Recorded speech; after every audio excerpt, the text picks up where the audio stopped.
Hi, everyone. Thank you so much for tuning in to another episode of Conscious Feminine Conversations. I am Sonia Mujib. I am a spiritual healer, teacher, integrative health coach.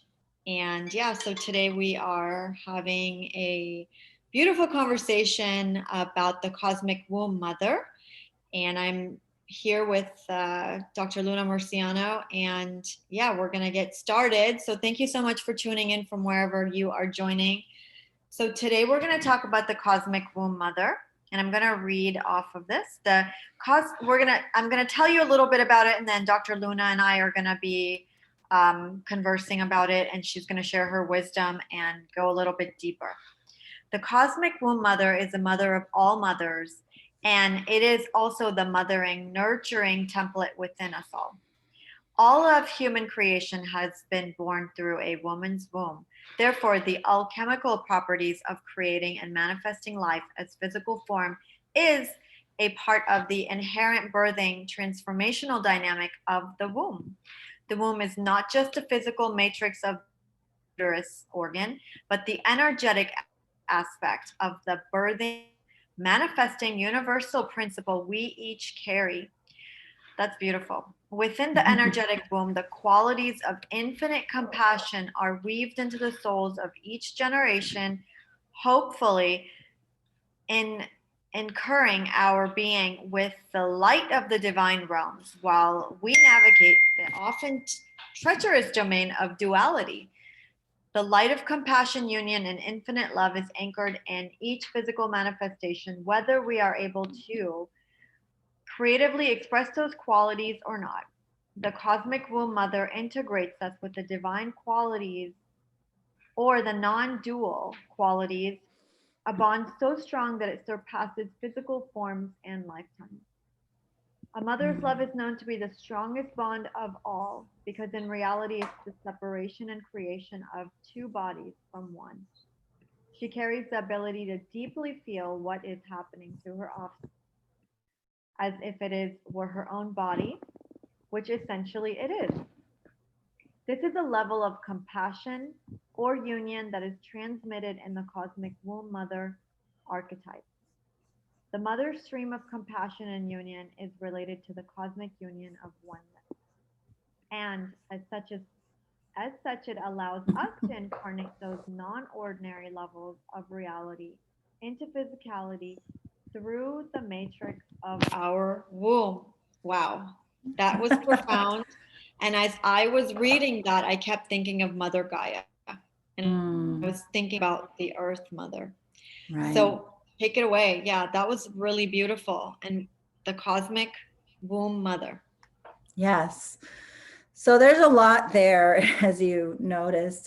Thank you, and thank you for again once more doing these conversations with me, and just exploring these new archetypes that are really the face of the feminine, and how she's coming through us, and how we're able to really, it's the time to reclaim these within us. Like, that is these lost parts of ourselves that we've lost connection with, and for many reasons. But the cosmic womb mother, it's and all of these, you will notice that they all weave into each other. They're not really separate, but we have to think of them separately to even be able to talk about them. But it's really, this field of consciousness. And yeah, and we feel it in the mother archetype and the mother earth archetype as well. There's a lot of similarities because that cosmic womb mother is really what is nurturing us at all times. It's really what we can allow ourselves to to realize the union, so that we're not really alone. We're not in separation, even though we think we are. The conditioned self thinks it's, alone and here, and I'm doing this and you're doing that. But in reality, we're in this dance and this flow with these cosmic energies. And we are, so our divine self is this cosmic energy, is this consciousness. And So these qualities of compassion, these qualities that we carry, that we can also see in the matrix of our womb, as women, that's passed on, like you said, from generation to generation to generation. So this is the essence, even though we might be, veiled in so much conditioning and mental constructs that we don't realize that in ourselves or in another. We might see a person and they might not be conscious of this at all, but we all carry that quality, that essence. And, I love the conscious womb mother because it's what we can start to reframe as women to really feel safe. I know we've talked a lot about safety, with our conversations. And it's part of, one of the qualities that we've been lacking in our own experience as women on the planet, incarnated here in physical form. And so this is kind of the aspect of the divine that we can start to physically feel in our own bodies, that safety, that, that aspect that we're not alone, and that it's really, the cosmic womb mother is really here manifesting in everything. So it's with us at all times. It's even the breath that we breathe, right? And it's even, it's in our bodies and in each and every cell. And it's that nurturing, that mothering, the one that's caring for us, and the one that we experience as we start to see the universe as, an interplay of the energies of the cosmic womb mother coming at us so that we can grow, so that we can learn, so that we can step out of our small self and embrace our divinity. Right. So most of us, have had a hard time really embracing the universe in that way, embracing the divine. But that is really the essence of the divine is, it's there to nurture us, to grow us, to hold us in love, and to bring us into, awaken us to greater levels of love, of greater levels of divinity and our own divinity, essentially. So if we think of the universe as, that aspect of the cosmic womb mother, then then when things happen that are challenging, we can, start to feel safe and say, okay, what is this bringing up? And kind of move past the challenge, the difficulty, and open ourselves up to, okay, we know there's love here. How is this bringing me to a new level of love? That's ultimately, I think, one of the highest things we can take away from the cosmic womb mother, so not just our safety in the world, but also knowing that, that this world that we're in, this physical world, is really, a manifestation of that love. And it's not, even though, things happen that might be challenging to us and, mentally, it's not here to, to hurt us, to punish us, all of those old narratives, right? And it's here to just allow us to grow in love. And so once we're open to that, then, it's our whole perspective can change. And we can move through the duality, the good and the bad, and kind of land in the safety and the love. Yeah. That's beautiful. That's amazing. Yeah. If someone was listening to this and they were, pondering, how can I receive, or how can I connect deeply with the cosmic mother? Is there a tip, or is there, something that they have to do versus just be in it or set an intention? Yeah. So the first part, as always, is to really have a sense, even a mental concept of, okay, this cosmic womb mother, what is that? What is my relationship to that? What does that even mean? And to have a mental conception of that. And so that's why we're here. And then secondly, to really allow yourself to believe that that's true. Okay, if that's true, then it's almost like opening up our hearts to that experience. Okay, what would that feel like? What would it feel like in our body right now to feel safe, to feel like we're in this loving universe, and that everything that's coming at us is, first of all, it's a reflection of ourselves, but that's another that's another podcast. But you know, because it's in relationship, it's not separate. And it's being held and coming from that womb mother. It's being held from the mother to support us in our growth.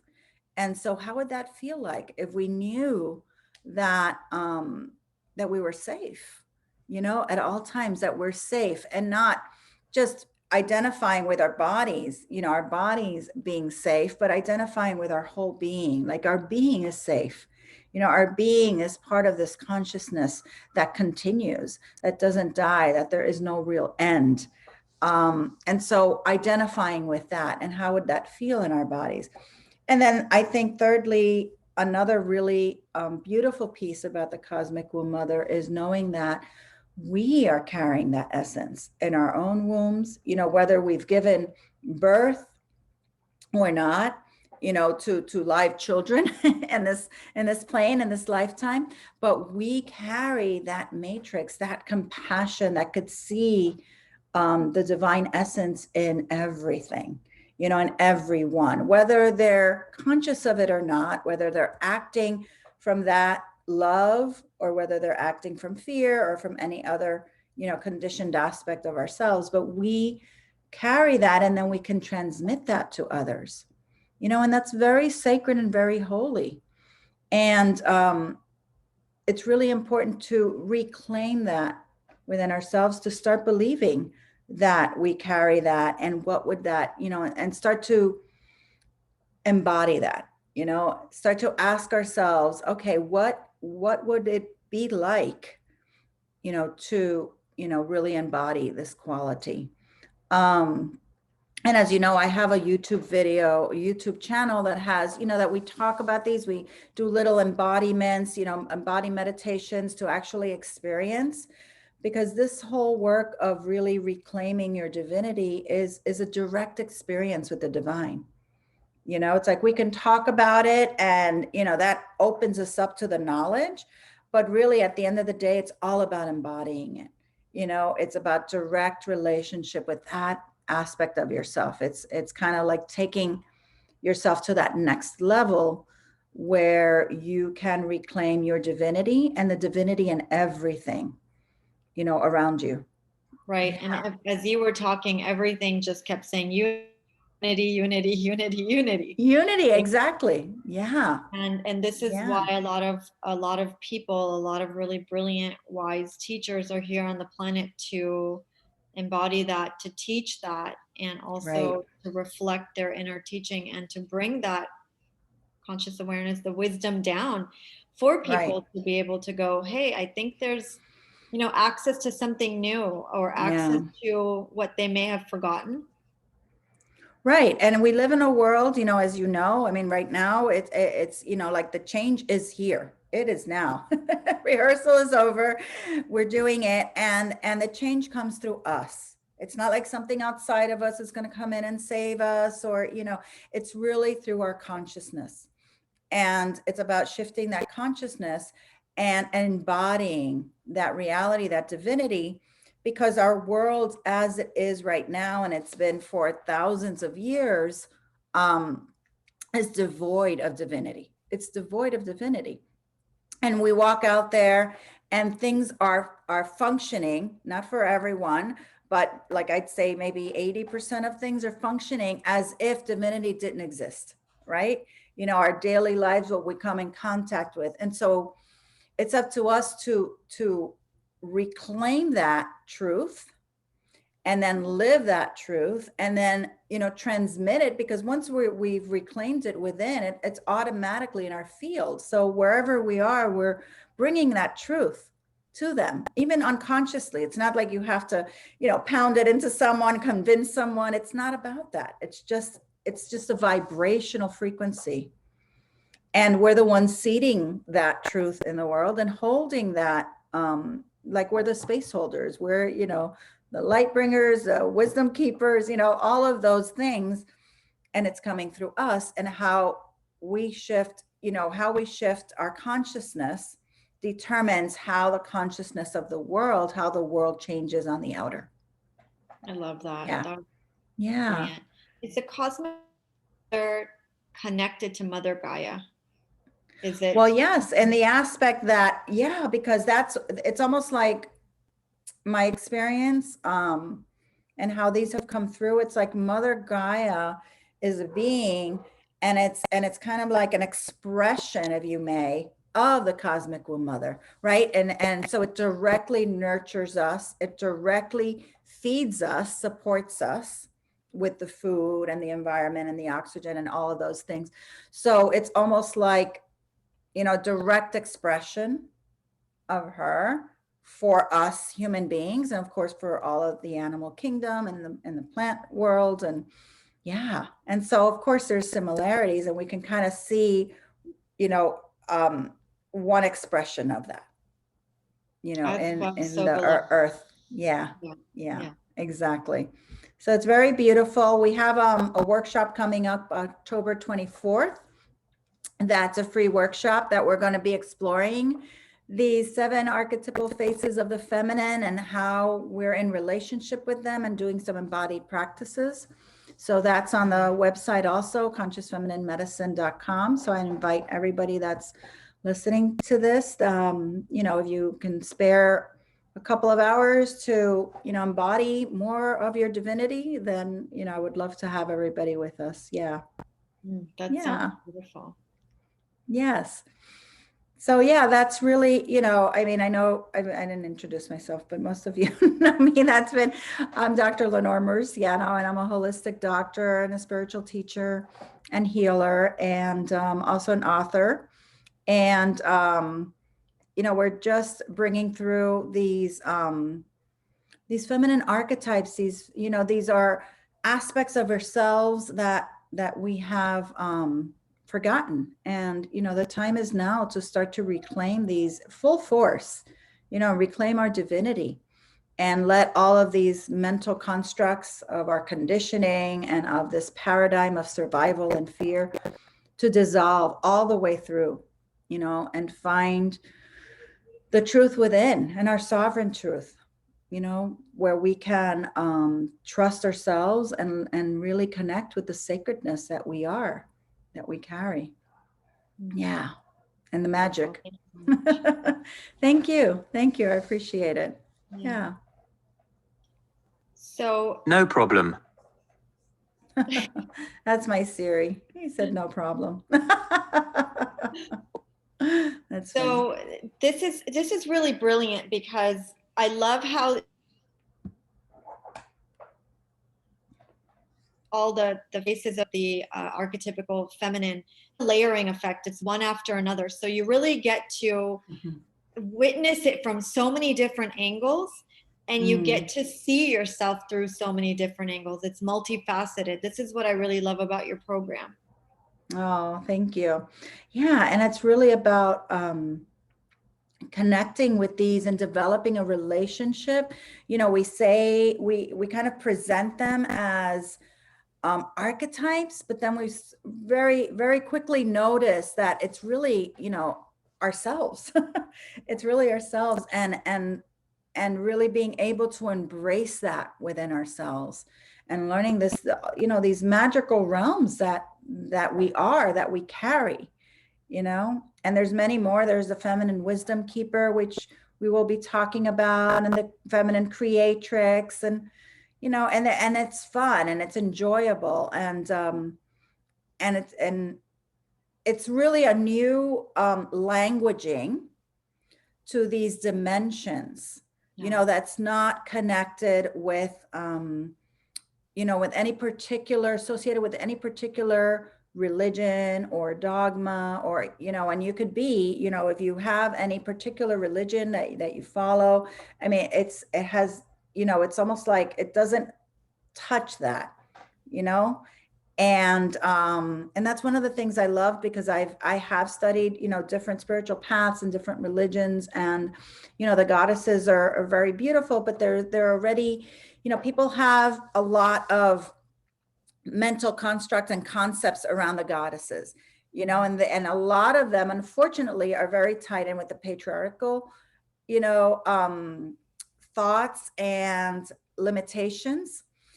And even though that's not usually their beginning, they kind of got like shifted, you know, they kind of got entwined and hijacked by the patriarchy. And sometimes it's hard to start to, you know, kind of unplug it from that. So, you know, when these started coming through, you know, and they kind of started coming through my work in the last, you know, 5 or 6 years. And I started noticing it, like the feminine wisdom keepers, you know, and I didn't really, you know, pay much attention to it. I just kind of allowed it organically to be there. But then, you know, in the last, this year, actually, you know, it's like they wanted to really come out and, you know, have their own, kind of have their own stage. And what I also realize in just my own personal process is that they're also part of like our guides, you know, it's like they're also the energies that are guiding us, you know? And, you know, of course, if we say yes to it, you know, we always have choice. And our guides are really an aspect of ourselves. They're also like an aspect of our higher self, of our divine self. So there's many ways that we can see it. At the end of the day, it's really about taking these archetypes and owning it and walking in it and embracing it and saying, yes, I say yes to this. And I let go of anything that's in the way of believing that I can even be this, you know, of all our own, you know, constrictions and fears, etc. So it's been a very powerful, you know, organic, evolving journey for me, you know, to actually receive these, channel these, and see how it plays out within myself. And, you know, one of the fun things that has happened, I'm just going to mention this since we're on this topic, and I really invite everybody else to have a direct relationship with this, is that I've started to paint, you know, these archetypes. And these archetypes have started to kind of like want to be painted. And so my painting, you know, has kind of become this other way of expression, you know, and creative expression. And it's a lot of fun. And so I think this is what starts to happen. You know, I know with some of the women in my groups that, you know, are like, oh yeah, you know, they start to feel this impulse and this creativity, and it starts to express in a whole new way, you know, and that's the divinity of ourselves, you know, expressing through us. And it's a lot of fun. Yeah. Now, are any of the guides, do they come through by names, or is it just an expression? It's just a knowingness, or do each of these archetypical guides have a different, are they An individual name? Yeah. So for me personally, they don't come through by individual names other than like the wild woman archetype. And then she'll be there, and I could actually feel her as a presence, right? But it's kind of like not a presence as necessarily a being. It's more like you know, kind of like, it's really hard to put words on this sometimes. It's more of a presence that can move through. And then, you know, and then I can actually embrace that and embody that presence as well.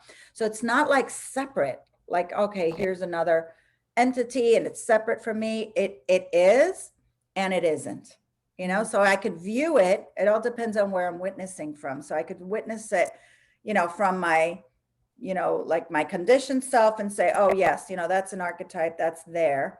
Or when I start to move into more of my own divine true self, then I can really see how it's part of the consciousness that's coming through me as well. You know? Brilliant. Really, really beautiful. Yeah. Yeah. Thank you. Thank you. Yeah. And anything else you'd like to add about the cosmic mother? What I wanted to actually ask you is, when I keep thinking about it, it's almost like an aspect of it is, you know, you go outside and you stare at the stars, allow Right. just connect to the stars above. And that's, as you keep talking, I keep thinking of like Yeah. time and time, and this is such a deep connection that we have to the greater, the cosmos, the Right. cosmic mother, because you look up and you're connected to everything and you can feel everything and the portal opens. Yeah. And, we didn't even touch about the, we didn't even touch upon the, the womb mothering aspects. Yeah, absolutely. And it's really, when you say that, what I feel is this, it's like really this connection that to really start to see ourselves as cosmic beings, right? So as we're embracing our divinity and we embrace this mothering quality of the universe, and we could see the stars and almost like really experience the stars as, as an aspect of ourselves. Like we are those stars, right? We are that primordial light. And another interesting piece is that women, a lot of us have had, we've had, obviously on our physical mother, right? And there's a lot of wounding that has come through our mother, because of course, most of them were not open to the infinite love and unconditional love. And so in many ways, it's for us to start to let go of our physical earth mothers as that one all be all, and start to really embrace that the divine mother, this cosmic womb mother, is always there with us, has always been there. We just haven't had the teaching to turn inward for our needs. But when we do, and we understand how to do that, then all of the places where our mother wasn't able to see us, to hear us, to love us, in the ways that we needed, for whatever reason, because of their own wounding, we're able to kind of like move past that and heal that, because then we open up to the real love, to the absolute that's always there. And so in a way, it really allows us to receive this very deep healing and to shift from being kind of stuck in those relationships, and that wounding of our earth parents, to, okay, but I'm really, a cosmic being and a divine being, and I have access to this. And connected to it all the time, right? All the time. We want to believe it, whether or not we tangibly feel it, because the human, Right. it's like they want to compartmentalize everything, and the mind gets involved, and the mind wants to see it a certain way and put it in a certain box. So this is such a vast open Yeah, playing ground, like a field where you can just exactly. play, connect to Yeah. everything in a deeper, richer way that you already are connected, but remembering again, right? So I love this. Right. Yeah, this is Yeah. And then you have, you're really speaking about that feminine creatrix, and the creating and the manifesting and the playing and the exploring. And so we'll be talking about that next. you okay. know? Yeah. But we have to feel safe, and we have to feel the container before we can, really extend and play, and explore, so that we can really express this divinity all the way through. So yeah. Absolutely. Well, thank you Yeah. so much, everyone, for listening. Welcome. I hope that you enjoyed the talk. All the information will be in the show notes, how to get in touch with Dr. Marciano Luna. And if you have any other questions, her website will be posted. And yeah, please stay tuned for the next episodes, and like, share, and subscribe. Thank you so much. Thank you. Thank you very much. Blessings.